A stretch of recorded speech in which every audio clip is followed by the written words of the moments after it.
Elevation in boiling point. सबसे पहले boiling point किसको बोलते हैं इसको समझ लीजिए, ठीक है। अगर बॉइलिंग पॉइंट आपको समझ में आ गया तो उसका एलिवेशन भी आपको समझ में आ जाएगा, उसके ग्राफ भी समझ में आ जाएंगे, उसका कैलकुलेशन भी समझ में आ जाएगा, ठीक है। अभी तक अपन लोग समझते हैं कि वाटर को 100 डिग्री सेल्सियस पे गर्म किए, कोई भी चीज़ जब उबलने लगती है तो हम बोलते हैं वो टेम्परेचर उसका बॉइलिंग पॉइंट है, ठीक है। ये अभी तक का हमारा डेफिनेशन रहा है। अभी हम स्टैंडर्ड डेफिनेशन इसका एक सेट कर रहे हैं, और वो डेफिनेशन यही है जो अभी आप लोग मुझे बता रहे थे कि जब लिक्विड का vapour pressure atmospheric vapour pressure के बराबर हो जाता है, जिस टेम्परेचर पर ऐसा होता है वही टेम्परेचर उस सॉल्यूशन का बॉइलिंग पॉइंट हो जाता है, ठीक है। समझ में आया।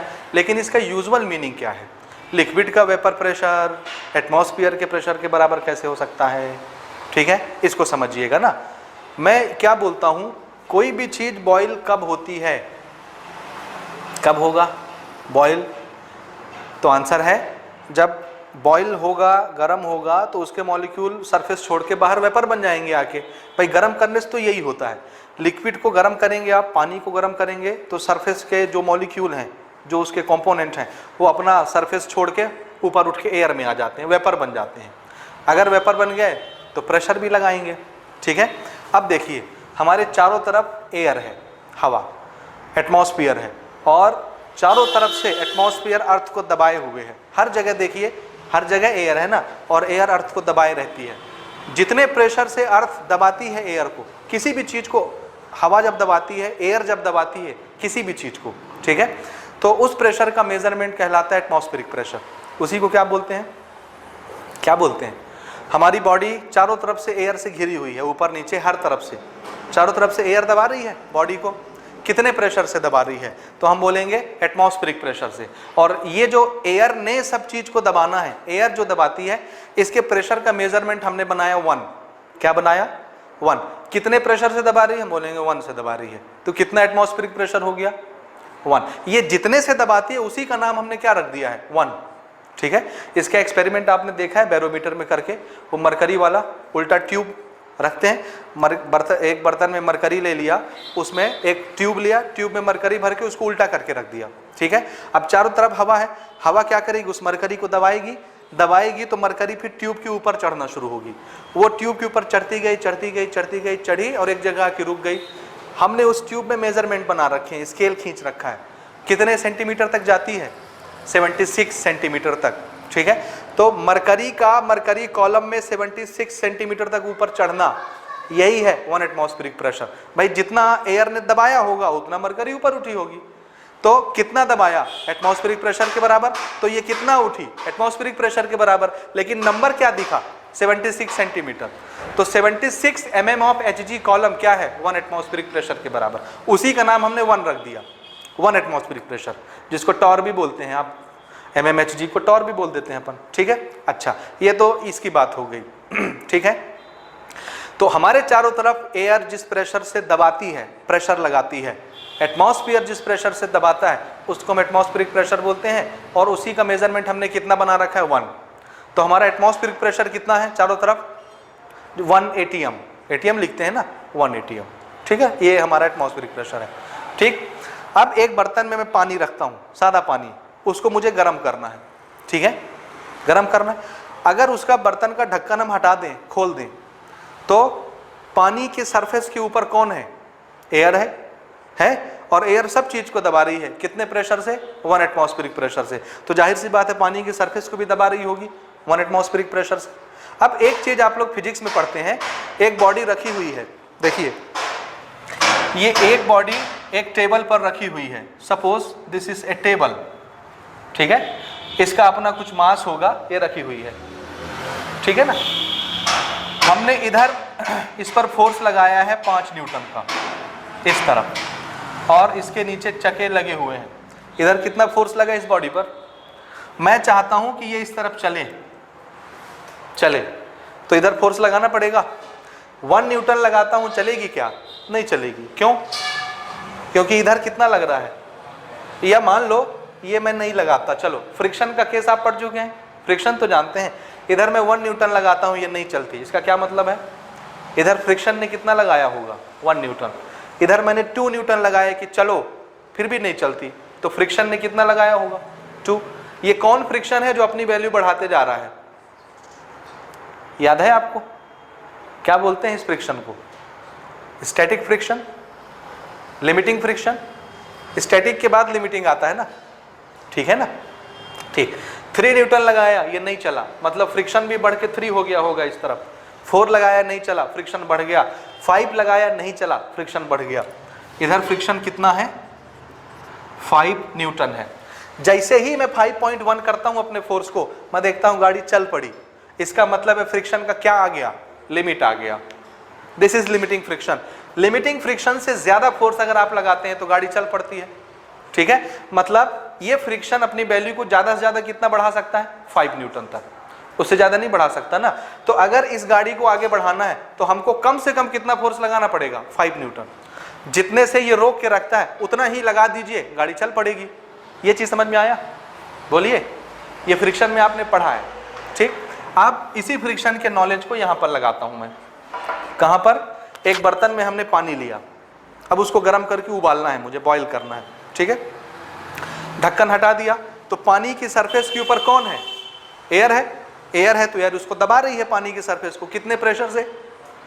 1 एटमॉस्फेरिक प्रेशर लगा रही है पानी की सरफेस के ऊपर। अब हम नीचे से उसको गर्म कर रहे हैं, ठीक है? गर्म कर रहे हैं और बोल रहे हैं कि तुम सरफेस के जो मॉलिक्यूल हो ऊपर वेपर बन के आ जाओ। तो वो वेपर बन रहे हैं, लेकिन वो मॉलिक्यूल ऊपर कम आएंगे। ऊपर से कितना फोर्स लग रहा है, कितना प्रेशर लग रहा है? 1 एटमॉस्फेरिक प्रेशर का। नीचे से हम गर्म करते जा रहे हैं, नीचे वेपर बनता जा रहा है, लिक्विड के सरफेस पर वेपर बनता जा रहा है, लेकिन वो वेपर ऊपर नहीं आ रहा। वेपर बन रहा है लेकिन उसका प्रेशर अभी उतना इंक्रीज नहीं हुआ है। प्रेशर इंक्रीज हो रहा है, इंक्रीज हो रहा है, इंक्रीज हो रहा है। जब ये लिक्विड का प्रेशर इंक्रीज होते होते होते होते एटमॉस्फेरिक प्रेशर 1 के बराबर हो जाएगा। इधर से कितना लगा रहा है एटमॉस्फेयर? 1। इधर से लिक्विड का जो वेपर बन रहा है उसका प्रेशर धीरे धीरे धीरे बढ़ते जा रहा है। क्यों बढ़ेगा? जैसे जैसे टेम्परेचर बढ़ाओगे, गर्म करोगे, वैसे वैसे प्रेशर भी क्या होता जाता है? टेम्परेचर और प्रेशर डायरेक्टली प्रोपोर्शनेट होते हैं? बोलिए, होते हैं। प्रेशर बढ़ाएंगे तो वेपर प्रेशर भी क्या भाई? टेम्परेचर बढ़ाइए, वेपर जल्दी जल्दी बनेगा तो वेपर का प्रेशर भी ज्यादा होगा। तो वेपर प्रेशर और टेम्परेचर डायरेक्टली प्रोपोर्शनेट हो गए। हम नीचे से आग लगाते जा रहे हैं, टेम्परेचर बढ़ाते जा रहे हैं, लिक्विड का वेपर बनता जा रहा है, बनता जा रहा है, बनता जा रहा है, और उसका प्रेशर इंक्रीज होता जा रहा है। जैसे जैसे टेम्परेचर बढ़ेगा वैसे वैसे प्रेशर इंक्रीज हो रहा है। अब प्रेशर इंक्रीज हुआ और हुआ और हुआ और हुआ, ऊपर से कितना लग रहा है? 1 एटमॉस्फेरिक प्रेशर। लिक्विड का प्रेशर इंक्रीज होते होते होते होते होते 1 हो गया। लिमिटिंग फ्रिक्शन का केस आ गया, लिमिट आ गई ना भाई। ये तो 1 से ज्यादा नहीं दबा सकता ना, ये भी बढ़ते बढ़ते बढ़ते बढ़ते कितना हो गया? 1 हो गया। जैसे ही 1 हुआ, अब उस 1.1 से थोड़ा सा भी 1 पॉइंट भी आगे चला जाएगा तो इसका प्रेशर ज्यादा है, ज्यादा होगा तो इसके मॉलिक्यूल क्या होंगे? सरफेस छोड़ के ऊपर आ जाएंगे। बात समझ में आया या नहीं आया? आया कि नहीं आया? आया। अब बताइए, लिक्विड का वेपर प्रेशर बढ़ते बढ़ते बढ़ते किसके बराबर हो गया है? हो गया, हो गया। जिस टेम्परेचर पर ऐसा होगा, लिक्विड का वेपर प्रेशर इंक्रीज होते होते होते होते एटमॉस्फेयर के प्रेशर के बराबर हो जाएगा। जिस टेम्परेचर पर ऐसा होगा उस टेम्परेचर पर ये उबलना शुरू हो जाएगा। यानी क्या आ गया? इसका बॉइलिंग पॉइंट आ गया। बात समझ में आया? तो बॉइलिंग पॉइंट को हमने नए तरीके से डिफाइन किया। कौन सा टेम्परेचर होता है? It is the temperature of liquid at which vapour pressure of liquid becomes equal to the atmospheric pressure. जब लिक्विड का वेपर प्रेशर किसके बराबर हो जाए? एटमॉस्फेयर जो प्रेशर लगा रहा है उसके बराबर, यानी 1 एटमॉस्फेयर के बराबर हो जाए। लिक्विड को गर्म करिए, उसका वेपर प्रेशर इंक्रीज हो रहा है, इंक्रीज हो रहा है, इंक्रीज होते होते होते होते वो कितना बन जाए? 1 एटमॉस्फेरिक प्रेशर के बराबर बन जाए तो वो लिक्विड उबलना शुरू हो जाएगी, यानी बॉइलिंग पॉइंट आ जाएगा। ठीक है, समझ में आया? तो पहले हम इसको नोट करते हैं, बॉइलिंग पॉइंट क्या होता है। चलिए नोट करिए, boiling point is the temperature, करिए boiling point. Boiling point is the temperature at which vapour pressure of liquid become equal to 1 atmospheric pressure 1 atm। जब किसी लिक्विड का वेपर प्रेशर 1 एटमॉस्फेरिक प्रेशर के बराबर हो जाता है उस समय उस लिक्विड का बॉइलिंग पॉइंट आ जाता है। जो टेम्परेचर चल रहा होगा उस टाइम पे वही टेम्परेचर उसका क्या होगा? Boiling point. और उस समय वो लिक्विड उबलना शुरू हो जाएगी, बॉइल होना शुरू हो जाएगी। ठीक है, यहां तक आपको क्लियर है? ठीक है ना? अच्छा, अब प्योर लिक्विड के लिए हम एक छोटा सा ग्राफ बनाते हैं, ध्यान से देखिए। जी, ठीक है। एक तरफ हम इसमें ले रहे हैं वेपर प्रेशर, इस तरफ इधर अगर हम ऊपर उठेंगे तो कौन इंक्रीज होता जा रहा है, प्रेशर इंक्रीज होता जा रहा है। और इधर हम ले लेते हैं टेम्परेचर, ठीक है, यहां पर टेम्परेचर ले लेते हैं, यानी ऐसे बढ़ेंगे तो टेम्परेचर इंक्रीज होगा, उधर से इधर आएंगे तो टेम्परेचर डिक्रीज होगा। यहां से ऊपर की तरफ जाएंगे तो वेपर प्रेशर इंक्रीज होगा, नीचे की तरफ आएंगे तो प्रेशर डिक्रीज होगा, ठीक है। अब मैं सिंपल एक बर्तन में सादा पानी लेता हूं, ध्यान से देखिए, इस बर्तन में हमने सिर्फ पानी भरा है, pure water, pure solvent, solvent है ना, प्योर सॉल्वेंट, ठीक है। इसको नीचे से गर्म कर रहे हैं अपन, गर्म कर रहे हैं तो क्या होगा, इसके वेपर बनेंगे, ऊपर से एयर है, एयर इस पर फोर्स लगाती है चारों तरफ से, कितना, इसके प्रेशर को क्या बोलते हैं आप, 1 atm। This is atmospheric pressure, पानी की सरफेस पर लगा रही है। अब नीचे से हम गर्म कर रहे हैं, इसकी एनर्जी बढ़ रही है, यहाँ पर वेपर बन रहा है, पानी की सरफेस पर वेपर बन रहा है, वेपर बन रहा है और एनर्जी मिलती जा रही है, तो प्रेशर इंक्रीज होता जा रहा है। ये प्रेशर इंक्रीज होते होते होते होते ऊपर लगने वाले 1 एटमॉस्फेरिक प्रेशर के बराबर हो गया। जब ऐसा हो जाएगा, दोनों प्रेशर बराबर हो जाएंगे, इधर से लगने वाला वेपर प्रेशर, ये लिक्विड का वेपर प्रेशर है, this is vapour pressure of liquid. ये वेपर प्रेशर जब ऊपर लगने वाले प्रेशर के बराबर हो जाएगा तो बॉइलिंग पॉइंट आ जाएगा, और ऐसा 100 डिग्री सेल्सियस पर होता है, ठीक है। मान लो ये वेपर प्रेशर है, ठीक है, ये 0 वेपर प्रेशर है, फिर आएगा 5 atm, 10 या जैसे भी आप ले रहे हैं, atm से कम ले रहे हैं, जैसे 0.1, 0.2, 0.3, 0.4, 5, 6, 0.9, फिर 1 एटमॉस्फेरिक प्रेशर। मैं यहाँ पर मानता हूँ ये वाला प्रेशर, ये यहाँ से इंक्रीज होते होते होते होते ये है हमारा 1 एटमॉस्फेरिक प्रेशर, ये वाला प्रेशर, ये कौन सा प्रेशर है, एटमॉस्फेयर जो लगाता है, मान लो this is our 1 atmospheric pressure. तो इधर कौन से प्रेशर होंगे, 0.1, 0.2, 0.3, 0.4, 0.5 ऐसे होगा, 1 यहाँ पर ले रहा हूँ, ठीक है। ये वाली जो लाइन में खींचता हूँ, दिस इज एटमॉस्फेरिक प्रेशर किसी भी टेम्परेचर के लिए, ठीक है।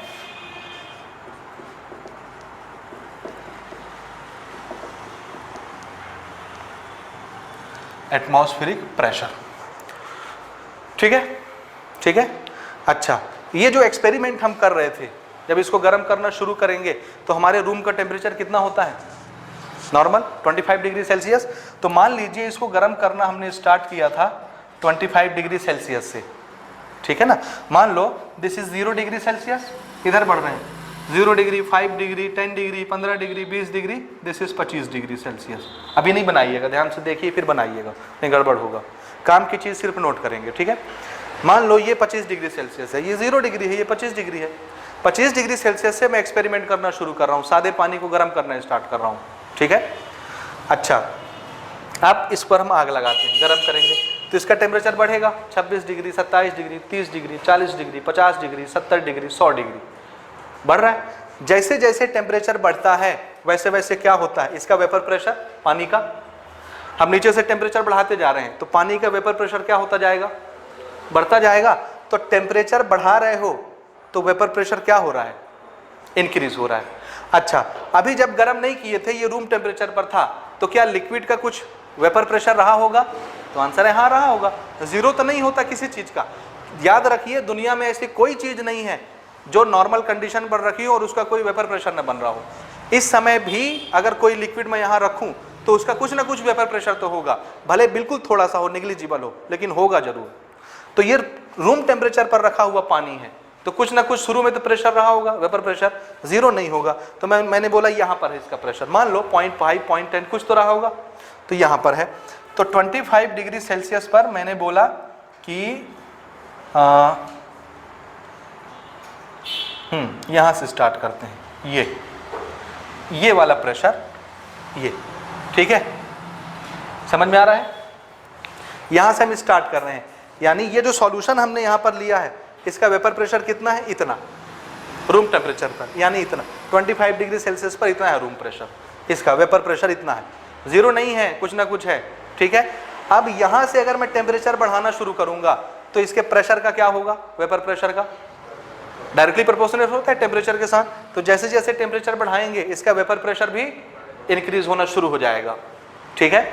अब वेपर प्रेशर इंक्रीज हो रहा है, इंक्रीज हो रहा है, इंक्रीज हो रहा है, ऊपर जाएंगे इंक्रीज होता जा रहा है। इंक्रीज होते होते होते होते कहां पहुंच गए, एटमॉस्फेरिक प्रेशर के बराबर अगर ये इंक्रीज हो गया तो क्या आ जाएगा, नहीं समझे। हम टेम्परेचर बढ़ा रहे हैं, लिक्विड का वेपर प्रेशर इंक्रीज हो रहा है, वेपर प्रेशर इंक्रीज होते होते होते होते किसके बराबर हो जाए, ऊपर से लगने वाले एटमॉस्फेरिक प्रेशर के बराबर। और ऊपर से कितना लग रहा है, 1 atm। तो 1 atm के बराबर अगर लिक्विड का प्रेशर हो गया तो क्या आ जाएगा, बॉइलिंग पॉइंट किसका, इस प्योर लिक्विड का, वाटर का, ठीक है। तो टेम्परेचर बढ़ाने से वेपर प्रेशर क्या होगा, बढ़ेगा, और बढ़ते बढ़ते बढ़ते 1 होगा कभी ना कभी। यानी यहां से ये वेपर बढ़ेगा बढ़ेगा बढ़ेगा और 1 हो गया, 1 तक पहुंच गया। जैसे ही 1 तक पहुंचेगा क्या आ जाएगा, बॉइलिंग पॉइंट। ये चीज समझ में आया। अब हम इसको बढ़ाएं, अब हम इसको बढ़ाते हैं।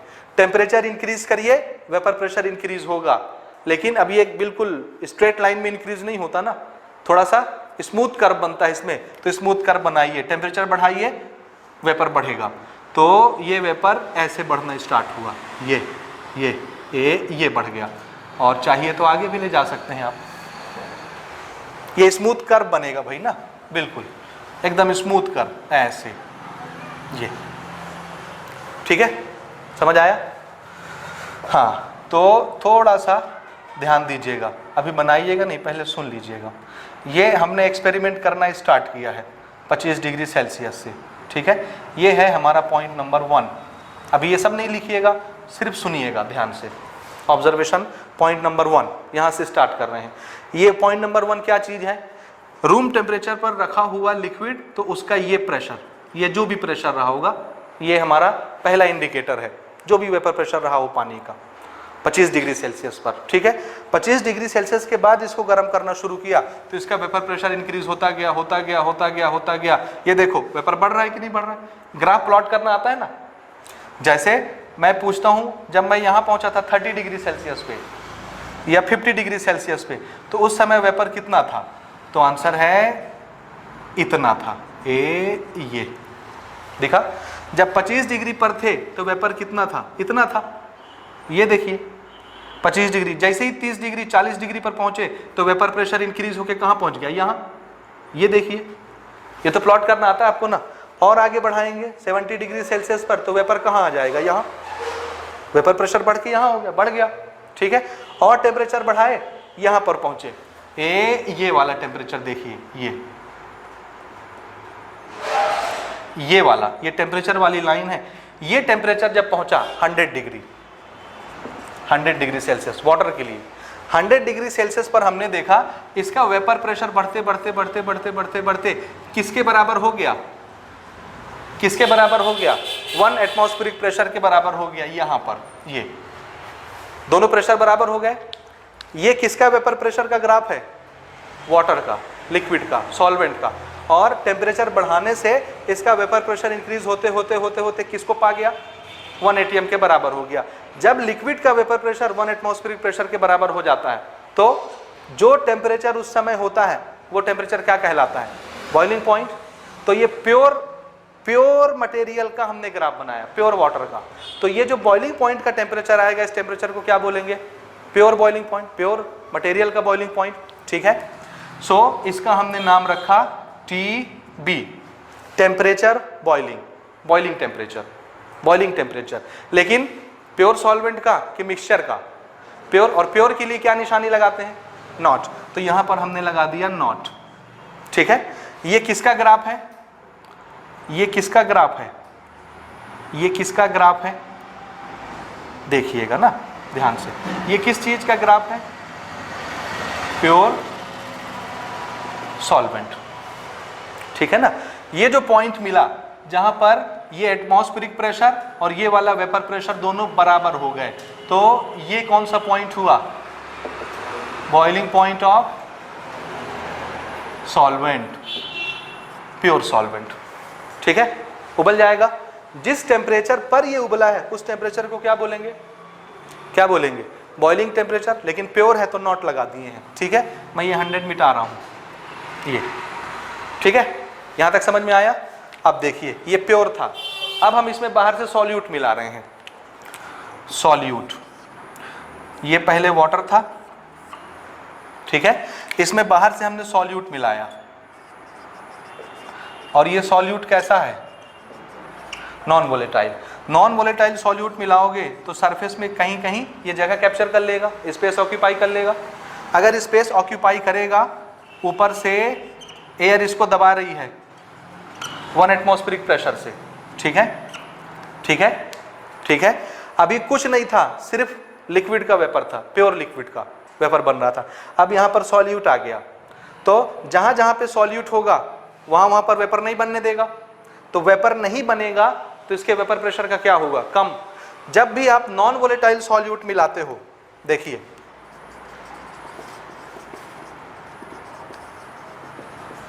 नॉन वोलेटाइल सॉल्यूट जब भी ऐड होता है, रिजल्ट क्या मिलता है, वेपर प्रेशर क्या होता है, डिक्रीज हो जाता है ना।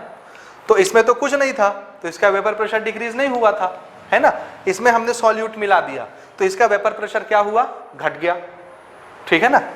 इसका नहीं घटा था, जैसे अभी ये रूम टेम्परेचर पर रखा हुआ है, ये भी रूम टेम्परेचर पर है 25 डिग्री सेल्सियस पर, ठीक है। रूम टेम्परेचर पर इसके पास अपना कुछ वेपर प्रेशर था, जब ये प्योर था, कितना था भाई, इतना था। ये देखिए यहाँ से ग्राफ स्टार्ट किया है, इतना प्रेशर था रूम टेम्परेचर पर, कुछ नहीं है तब। अब इसी टेम्परेचर पर इसमें हमने सॉल्यूट मिला दिया तो इसका वेपर प्रेशर क्या हुआ, कम। तो क्या यही वेपर प्रेशर रहेगा या कम हो जाएगा, मिलाने से सॉल्यूट कम हो गया, कम हो गया, मान लो कम होके इतना हो गया, पहले इतना था अब इतना हो गया, कम होके इसी टेम्परेचर पर। तो इसका ग्राफ कहाँ से स्टार्ट होगा, यहाँ से, ये 25 डिग्री सेल्सियस पर यहाँ से स्टार्ट होगा। किसका, दिस इज सॉल्यूशन। मिक्स होने के बाद ये क्या बन गया है, सॉल्यूशन बन गया ना, नॉन वोलेटाइल मिला दिए, इसका वेपर प्रेशर कम हो गया, क्या हो गया है। हाँ, अब बॉइलिंग पॉइंट कब आता है बताइए, जब लिक्विड का वेपर प्रेशर क्या हो, एटमॉस्फेरिक प्रेशर के बराबर हो। अब हमने जैसे इसमें सॉल्यूट मिलाया, इसका वेपर प्रेशर और गिर गया, कम हो गया। जैसे इसको ऐसे समझिए, दिस इज 1 एटमॉस्फेरिक प्रेशर, क्या है ये 1 एटमॉस्फेरिक प्रेशर, और ये था 25 डिग्री वाला, 25 डिग्री पर सादा पानी रखा था, प्योर पानी, तो इतना इसका प्रेशर था। ये है कौन सा प्रेशर, प्योर वाटर का प्रेशर। अब हम इसको गर्म कर रहे हैं, इसको, ये 1 एटमॉस्फेरिक प्रेशर है। अगर मैंने इसको गर्म किया और इसके वेपर प्रेशर को इंक्रीज करके करके करके 1 के बराबर बना दिया, तो क्या आ जाएगा, बॉइलिंग पॉइंट आ जाएगा। ये यहाँ पर था 25 डिग्री सेल्सियस पर, प्योर वाटर का वेपर प्रेशर इतना था 25 डिग्री पर। अब हम ये गैप दिख रहा है आपको, कितना गैप है, 1 एटमॉस्फेरिक प्रेशर से सिर्फ ये गैप है प्योर वाटर के वेपर प्रेशर का, ठीक। अब हम इसको गर्म कर रहे हैं, गर्म कर रहे हैं, गर्म कर रहे हैं, गर्म कर रहे हैं, 100 डिग्री गर्म किए, दोनों वेपर प्रेशर बराबर हो गए, तो बॉइलिंग पॉइंट आ गया, ठीक है। अब देखिए, अभी ये प्योर वाटर था, अब इसमें मैं सॉल्यूट मिला रहा हूँ, इसमें जैसे ही सॉल्यूट मिलाओगे क्या करेगा सॉल्यूट, इसके वेपर प्रेशर को, तो ये कम हो गया सॉल्यूट मिलाने से। अब गैप देखिए कितना हो गया दोनों के वेपर प्रेशर के बीच में, ये 1 एटमॉस्फेयर है और ये सॉल्यूशन का वेपर प्रेशर है, घट गया ना, पहले सॉल्यूट था, सॉल्वेंट था प्योर, तो दोनों के बीच में इतना गैप था, एटमॉस्फेयर और लिक्विड वाटर के बीच में वेपर प्रेशर का इतना गैप था। तो इस गैप को पूरा करने के लिए हमको टेम्परेचर कितना बढ़ाना पड़ा, सिर्फ इतना, 100 डिग्री में यहाँ तक आ गया। लेकिन जैसे ही इसमें सॉल्यूट मिलाते हैं इसका वेपर प्रेशर कम हो गया, अब गैप बढ़ गया। अब इसको बॉईल करना है तो क्या करना पड़ेगा, ये रहा सॉल्यूशन का वेपर प्रेशर, ये है 1 एटमॉस्फेरिक प्रेशर, क्या करना पड़ेगा, गर्म करेंगे तो इसको इसके बराबर बनाना है ना। अब बताइए ज्यादा गर्म करना पड़ेगा कि कम, वेपर प्रेशर इसके बराबर होगा तभी उबलेगा। जब लिक्विड का vapour pressure atmospheric vapour pressure के बराबर होता है तब वो उबलता है, लेकिन गैप क्या हो चुका है, बढ़ चुका है, तो हीट ज़्यादा देना पड़ेगा, मतलब टेम्परेचर ज़्यादा बढ़ाना पड़ेगा। अब हम इसको गर्म कर रहे हैं, 25 डिग्री से स्टार्ट कर रहे हैं, ये 25 डिग्री पर ही है ना, मिक्सचर है, प्योर वाटर 25 डिग्री पर, ये है वेपर प्रेशर। जैसे ही इसमें सॉल्यूट मिलाए 25 डिग्री पर ही मिला रहे हैं, तो ये घट गया वेपर प्रेशर सॉल्यूशन का, प्योर सॉल्वेंट का घट गया सॉल्यूट मिलाने से। अब इसको गर्म कर रहे हैं, 30 degree, 40 degree, 50 degree, 70 degree, 80 degree, 90 degree, 100 degree, 100 degree पर पहुंचे, लेकिन दोनों का वेपर प्रेशर बराबर नहीं हुआ, तो बॉइलिंग पॉइंट नहीं आया। फिर गर्म किए 101 डिग्री, 102 डिग्री, 105 डिग्री, 105 डिग्री पे जाके दोनों का वेपर प्रेशर क्या हुआ, बराबर, 1 एटमॉस्फेरिक पे बराबर हुआ, अब जाके उबलेगा ये। तो ये कहानी आपको समझ में आया। रूम टेम्परेचर पर हमने सॉल्यूट मिलाया तो इसका वेपर प्रेशर क्या हुआ, कम हो गया। पहले रूम टेम्परेचर पर इतना वेपर प्रेशर था वाटर का, अब वेपर प्रेशर क्या हुआ, डिक्रीज हो गया। अब इसको गर्म करते हैं। जैसे जैसे टेम्परेचर बढ़ाओगे वेपर प्रेशर क्या होता है, टेम्परेचर बढ़ाने से क्या होता है, टेम्परेचर बढ़ाएंगे तो वेपर प्रेशर लिक्विड का इंक्रीज होगा। लेकिन 100 डिग्री जब आएगा, ये है 100 डिग्री जब आएगा तो ये इसका प्रेशर अभी 1 के बराबर नहीं होगा, तो उबलेगा नहीं। ठीक है, इसका अगर आप देखिए, यहां से मैं इसको बढ़ा रहा हूं, ये टेम्परेचर इंक्रीज होता जा रहा है, टेम्परेचर इंक्रीज होता जा रहा है, तो इसका वेपर प्रेशर सॉल्यूशन का इंक्रीज हुआ। ये देखो 100 डिग्री आ गया, यहां पर देखिए ये 100 डिग्री सेल्सियस का टेम्परेचर था, यहां पर 100 डिग्री पहुंच गया। लेकिन इसका वेपर प्रेशर सिर्फ कहां तक पहुंचा है, यहां से यहां तक। इसको प्लॉट करिए, यहां आता है, सिर्फ यहीं तक पहुंचा है। कहां तक पहुंचाना है, यहां तक। जब यहां पहुंच जाएगा वेपर प्रेशर तब बॉयल होगा। अभी कहां तक पहुंचा है, 100 डिग्री पर, यहां तक पहुंचा है। तो और गर्म करेंगे तो 100 डिग्री सेल्सियस से और आगे गर्म करना शुरू किया तो इसका वेपर प्रेशर और बढ़ना शुरू हुआ, ये बढ़ा। यहां तक जब पहुंचे तो टेम्परेचर कहां तक पहुंच चुका है, यहां तक पहुंच चुका है। ये 100 डिग्री था, ये 110 डिग्री है। ठीक है, जब हम 100 पार करके 110 पे पहुंचते हैं तब जाके इसका वेपर प्रेशर किसके बराबर हुआ, 1 के बराबर हुआ, तब जाके ये उबलेगा। और ये कौन है, क्या था ये, क्या है ये, सॉल्यूट है, सॉल्वेंट है, क्या है, हमने मिला दिया है सॉल्यूट, तो अब ये क्या बन गया है, सॉल्यूशन। तो ये किसका ग्राफ हुआ,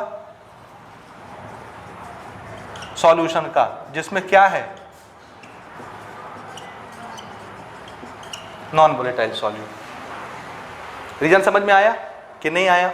तो नॉन वोलेटाइल सॉल्यूट मिला देने से सॉल्यूशन का बॉइलिंग पॉइंट यहां ना हो के यहां चला गया। ठीक है ना। अच्छा, जिस टेम्परेचर पर ये बॉईल होगा वो कुछ ना कुछ तो होगा ना, 110, उसको हम क्या बोलेंगे, this is boiling point of solution. अब ये प्योर नहीं है इसलिए नॉट नहीं लगा रहा, सॉल्यूशन है, बॉइलिंग पॉइंट ऑफ सॉल्यूशन। ये कौन सा था, boiling point of pure solvent. ठीक है ना, यहां तक समझ में आया, दिस इज रिलेशन। अब ये बताइए, ये प्योर सॉल्वेंट यहां पर उबल जाता था, सॉल्यूट मिक्स करने के बाद सॉल्यूशन बना तो यहां मिक्स होने के बजाय यहां पर बॉईल हो रहा है। ठीक है, इस टेम्परेचर पर बॉईल हो रहा है, तो टेम्परेचर कितना इंक्रीज हो गया, बॉइलिंग पॉइंट पहले 100 पे उबलता था, अब 110 पे बॉईल हो रहा है, तो कितना इंक्रीज हो गया बॉइलिंग टेम्परेचर, 10 डिग्री इंक्रीज हुआ। वो इंक्रीज कहाँ है, तो आंसर है यहां से दिखाएंगे, ए यहां से लेके यहां तक। ये जो गैप आपको दिख रहा है, ये गैप क्या है, increase in temperature, boiling point का इंक्रीज। और बॉइलिंग पॉइंट के इंक्रीज को हमने रिप्रेजेंट किया, this is change in boiling point. क्या है ये, चेंज इन बॉइलिंग। भाई 100 से कहां चला गया, 110, तो कितने का चेंज आया, 10 का है ना, वो 10 कहां है, तो आंसर यही है 10, यही ना। ये गैप किसको दिखाएगा, चेंज को दिखाएगा, कितना चेंज हुआ, दिस इज द चेंज। ठीक है ना, ये चेंज हुआ। इसी चेंज का नाम देखिए, ये वाला जो चेंज हो रहा है टेम्परेचर में, टेम्परेचर घट रहा है कि बढ़ रहा है, ये टेम्परेचर बढ़ा कि घटा, कैसा चेंज है, इंक्रीज वाला कि डिक्रीज वाला, इंक्रीज वाला। इंक्रीज के चेंज को बोलते हैं एलिवेट होना। क्या बोलते हैं, एलिवेट होना, बढ़ जाना। ठीक है, किस चीज में एलिवेशन आया है, बॉइलिंग पॉइंट में, इसलिए इसका नाम भी क्या रख दिए, elevation in boiling point, increase in boiling point. ठीक है, so this delta TB is known as elevation in boiling point. ठीक है, this is elevation in boiling point. ठीक बात, यहां तक समझ में आया कि नहीं आया। सो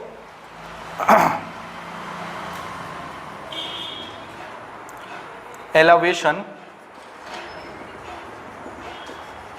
इन बॉइलिंग पॉइंट क्या चीज है, delta TB. Delta TB is elevation in boiling point. ठीक बात, यहां तक समझ आया आपको। डेल्टा टीबी का नाम क्यों एलिवेशन इन बॉइलिंग पॉइंट पड़ा, क्योंकि ये क्या चीज है, बॉइलिंग पॉइंट में इंक्रीज हो जाना, टेम्परेचर का इंक्रीज हो जाना, बढ़ जाना, चेंज हो जाना। ये चेंज किस टाइप का चेंज है, बढ़ा हुआ कि घटा हुआ, बढ़ा हुआ, इसलिए इस चेंज को हम क्या बोल रहे हैं, बॉइलिंग पॉइंट में एलिवेशन आ जाना, इंक्रीज हो जाना। ठीक है, ये और ये दोनों ग्राफ आपको समझ में आए कैसे बनाया इसको। ठीक है, ये हमारा पहला ऑब्जर्वेशन था प्योर के लिए, ये दूसरा ऑब्जर्वेशन का पॉइंट है इम्प्योर के लिए, मिक्सचर के लिए। तो ये 1 2 लिखने की जरूरत नहीं है, ठीक है ना, ये खाली समझाने के लिए लिखा था ये। ठीक है, अच्छा अब मुझे ये बताइए, ये चेंज है ना, बढ़ा हुआ चेंज, पहले कितने पे उबल रहा था सादा पानी, प्योर वाटर 100 पे, बाद में जब हमने सॉल्यूट मिलाया, 1 मोल यूरिया मिला दिया, तो अब कितने पे उबल रहा है, 110 पे। कितने का चेंज आया, 10 का आया। ये 10 कैसे निकाला आपने, ये 110 था, ये 100 था, कैसे निकाला, 110 माइनस 100, 110 बड़ा है और 100 छोटा है, यानी बड़ी क्वांटिटी माइनस छोटी क्वांटिटी करेंगे तो क्या आ जाएगा, चेंज। कितना चेंज आया, बड़ा कौन है, टीबी की टीबी नॉट। तो चेंज कैसे निकलेगा, बड़ा नंबर माइनस छोटा नंबर, तो एलिवेशन कैसे निकलेगा, एलिवेशन निकलेगा बड़ी क्वांटिटी माइनस छोटी क्वांटिटी, ये। ठीक है, और ये हमारा बन गया formula elevation in boiling point का। ठीक है ना, ये याद रखिएगा, क्यों यहाँ टीबी आ रहा है, टीबी नॉट नहीं आ रहा है, टीबी पहले क्यों आ रहा है, टीबी नॉट बाद में क्यों आ रहा है, क्यों, क्योंकि चेंज निकालने का हमारा तरीका क्या है, बड़ा नंबर माइनस छोटा नंबर। बड़ा नंबर कौन है यहाँ 110, छोटा नंबर कौन है 100, इसलिए चेंज बड़ा नंबर माइनस छोटा नंबर आया है। ठीक है, बन जाएगा आपसे, ये बन जाएगा। So what is elevation in boiling point, ये तो बॉइलिंग पॉइंट का डेफिनेशन हुआ। एलिवेशन इन बॉइलिंग पॉइंट क्या है, हाँ, चेंज इन बॉइलिंग टेम्परेचर, कितना, ओरिजिनल पे कितने पे उबल रहा था और बाद में मिक्स करने के बाद कितने पे उबल रहा है, उन्हीं का चेंज क्या कहलाएगा, एलिवेशन इन बॉइलिंग पॉइंट। ठीक है, ये नोट करिए यहां तक, और ये ग्राफ अच्छे से आपको आना चाहिए, मैं आया आपको, this is elevation in boiling point. इसको थोड़ा सा डिफाइन कर लीजिए, लिख लीजिए, छोटा सा डब्बे में पैक करके लिखिए, when a non volatile solute, when a non volatile solute is added to a volatile solvent, when a non volatile solute is added to a volatile solvent, ठीक है, comma, vapor pressure of pure solvent decreases vapor pressure of pure solvent decreases। हो गया, नीचे लिखिए next line में, in order to make this solution boil, in order to make this solution boil, comma, in order to make this solution boils, the vapor pressure must be increased, the vapor pressure must be increased by raising the temperature, by raising the temperature above the boiling point of pure solvent, raising the temperature above the boiling point of pure solvent। ठीक है, ठीक है ना, इसको pack कर लीजिए। इसके बाद आइए मुद्दे पे, हाँ, ये है हमारा बॉइलिंग पॉइंट में चेंज आ जाना, इंक्रीज हो जाना, सॉल्यूशन का बॉइलिंग पॉइंट इंक्रीज हो जाना प्योर के कंपैरिजन में। ठीक है ना, कितना इंक्रीज होता है तो अपन ऐसे निकालेंगे ये। अब ये बताइए, ये जो टेम्परेचर इंक्रीज हो गया, जो चीज़ हमारी 100 डिग्री पे बॉईल हो जाती थी अब 110 डिग्री पे बॉईल हो रही है, ऐसा क्यों हुआ, क्यों हुआ ऐसा, बोलिए। जो चीज़ 100 डिग्री पे बॉईल हो रही थी 110 पे क्यों बॉईल हो रही है,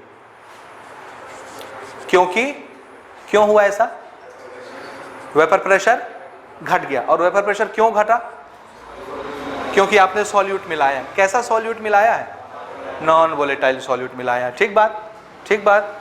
अच्छा फिर से सुनिए, ये जो चेंज आया है बॉइलिंग पॉइंट में, ये चेंज अभी सिर्फ 10 आया है, मान लो मैं एग्जांपल जो ले रहा हूँ 10 डिग्री का चेंज आया है। क्यों, क्योंकि आपने कुछ सॉल्यूट मिलाया है, ठीक है ना, तो वेपर प्रेशर कम हो गया है। अभी जितना वेपर प्रेशर कम हुआ है उसकी वजह से सिर्फ 10 डिग्री बॉइलिंग पॉइंट बढ़ा है। अगर वेपर प्रेशर और ज़्यादा गिर जाता, सॉल्यूट मिलाए जैसे पानी में, तो वेपर प्रेशर उसका और कम हो जाता। ये देखिए, अभी मैं ये जो गैप आपको बता रहा था ना, ये वाला 1 एटमॉस्फेरिक प्रेशर ये प्योर सॉल्वेंट था, ये इसका वेपर प्रेशर है, तो गैप सिर्फ इतना है। जैसे इसमें आपने सॉल्यूट मिलाया, इसका वेपर प्रेशर कम हो गया, तो गैप कितना हो गया। अब हमको इस गैप को पूरा करना है तो ज़्यादा टेम्परेचर देना पड़ेगा, 110 डिग्री दिए, तब यहाँ आया।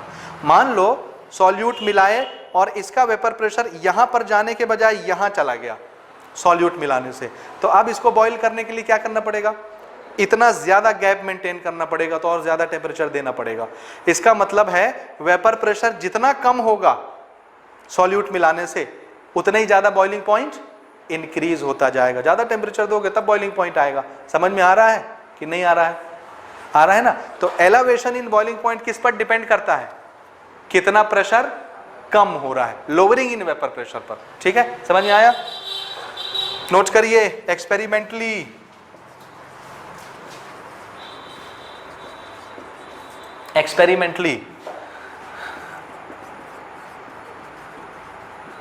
एलिवेशन इन बॉइलिंग पॉइंट यानी डेल्टा टीबी डायरेक्टली प्रोपोर्शनेट किसके है,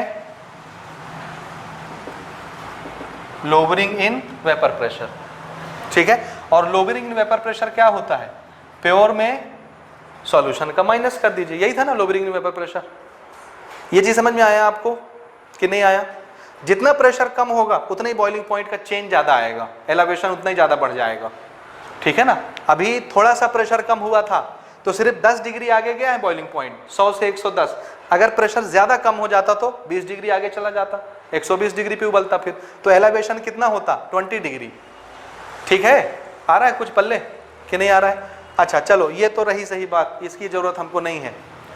ठीक है ना, हमको जिसकी जरूरत है वो सुनिए। अब सुनिए, हम कौन सी प्रॉपर्टी पढ़ रहे हैं, एलिवेशन इन बॉइलिंग पॉइंट कौन सी प्रॉपर्टी है, कोलिगेटिव प्रॉपर्टी। तो ये किस पर डिपेंड करती है, नंबर। अब ये फर्क नहीं पड़ता ना कि आपने 1 मोल यूरिया मिलाया है, 1 मोल ग्लूकोज, 1 मोल शुगर, कोई भी चीज मिलाई है। ठीक है, अब सुनिए, हमने थोड़ा सा मिलाया, 1 मोल मिलाया, 1 मोल सॉल्यूट डाला, नॉन वोलेटाइल सॉल्यूट, तो इसका बॉइलिंग पॉइंट 10 डिग्री बढ़ा।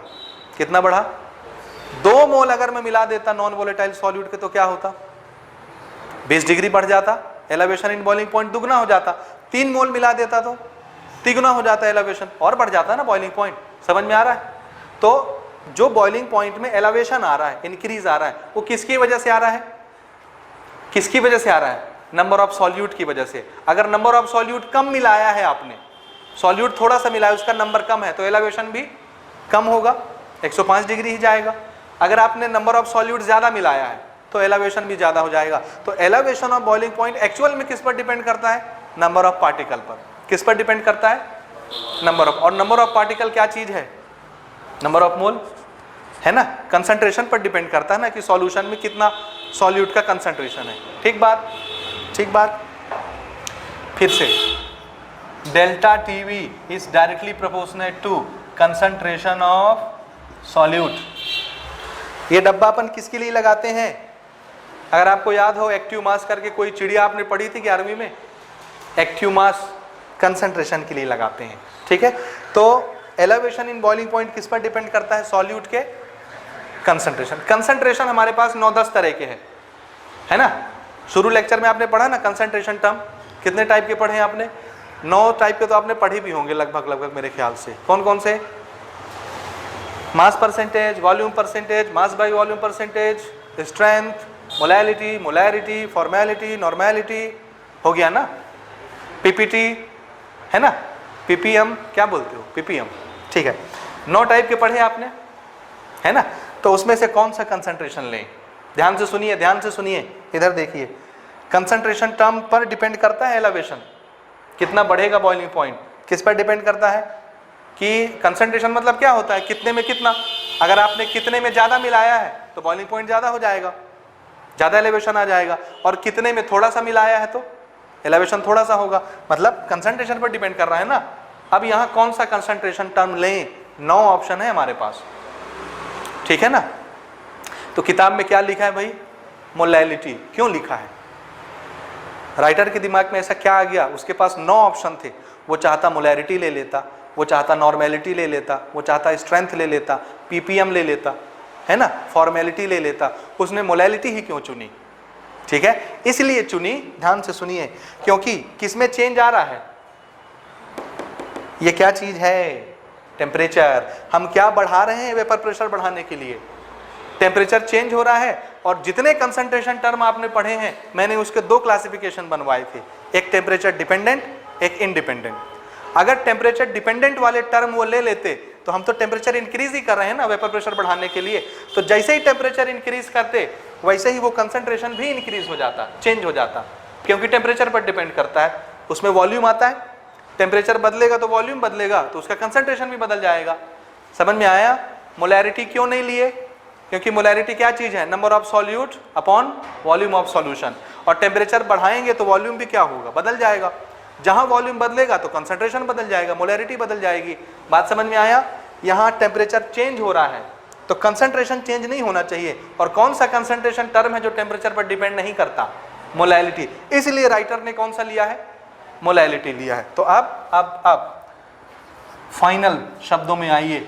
Elevation in boiling point is directly proportionate to molality concentration, molal concentration. क्या है ये? मोलैलिटी। ठीक बात।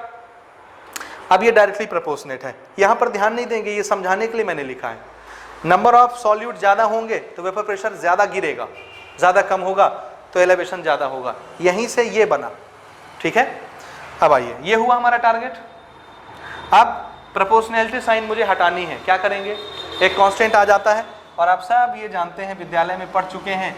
यहाँ पर एक कांस्टेंट टर्म हम इंट्रोड्यूस कर रहे हैं, के। ठीक है, के पहले भी आ चुका है हेनरी कांस्टेंट के लिए। वहां पर के है, यहाँ पर के आ गया।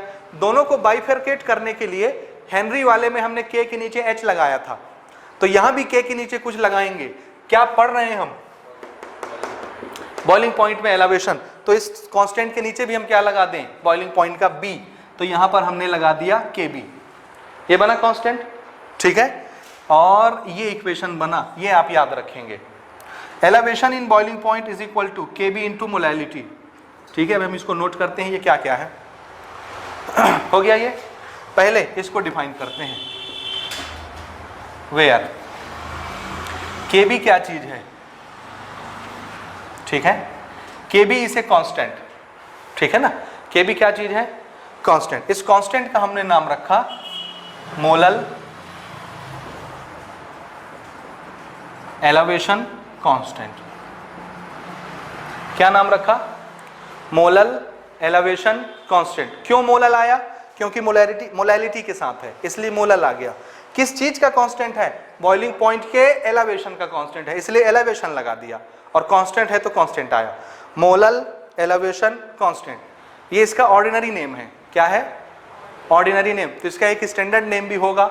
स्टैंडर्ड नेम सुनिए इसका। इसका स्टैंडर्ड नेम है इब्यूलियोस्कोपिक कांस्टेंट। ये क्या नाम है भाई इसका? क्या पढ़ते हैं इसको? इब्यूलियोस्कोपिक। क्या पढ़ते हैं? Ebullioscopic constant. ये ठीक है, लेकिन आप ये याद रखिएगा, मोलल एलिवेशन कांस्टेंट। ठीक है। स्मॉल m क्या चीज है? मोलैलिटी। ठीक है ना।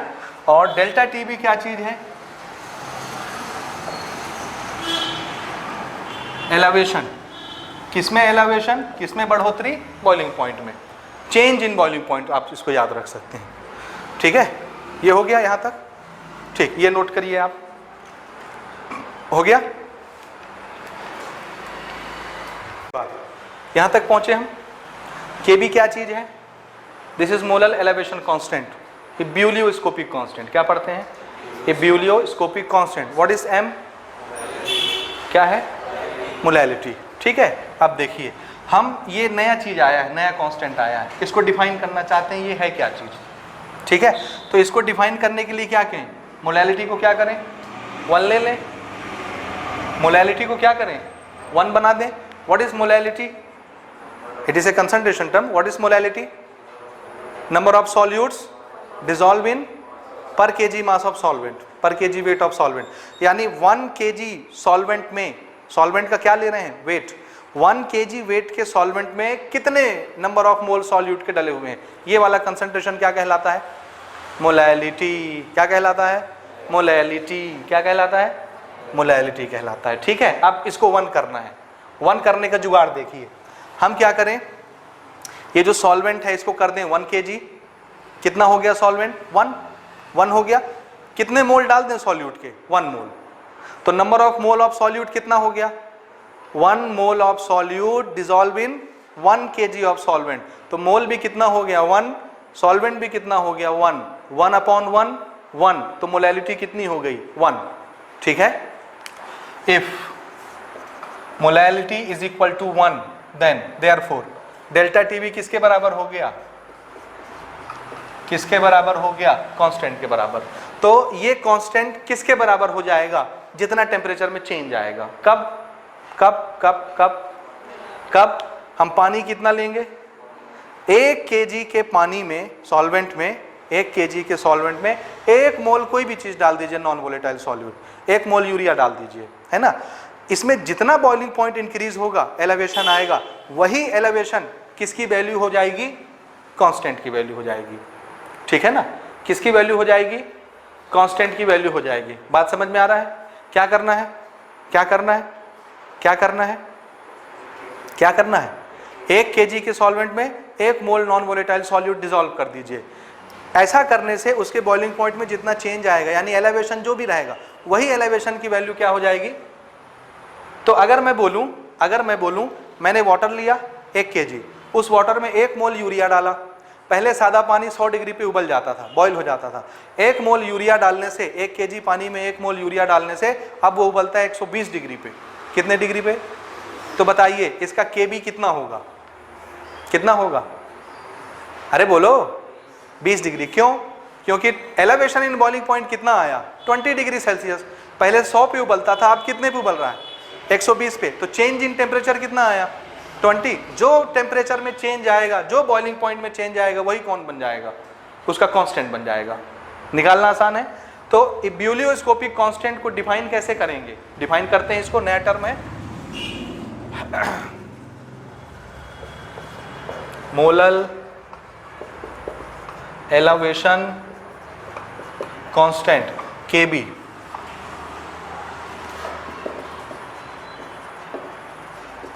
is defined as the elevation of boiling point